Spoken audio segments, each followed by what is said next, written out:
আজ তোমাদেরকে নিয়ে যাচ্ছে একটা খুব ইউনিক নতুন জায়গায়। কিভাবে লুওয়াক কফি তৈরি হয় সেটা তোমাদেরকে দেখাই, চলো। লুওয়াক কফি যার পটি থেকে তৈরি হয় সে কিন্তু আমার এখন কোলে। এবার দেখো চারিপাশটা কত সুন্দর।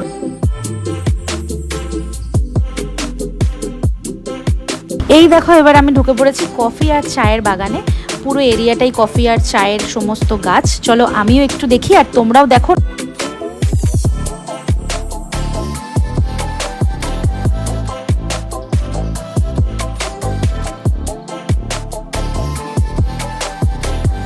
দেখতে দেখতে আমরা চলে আসলাম যে আমার কোলে ছিল তার মায়ের কাছে।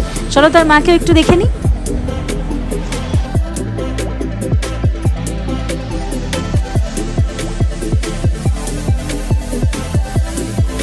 এরপরে দেখো কিভাবে রোস্টেড কফি বানানো হচ্ছে।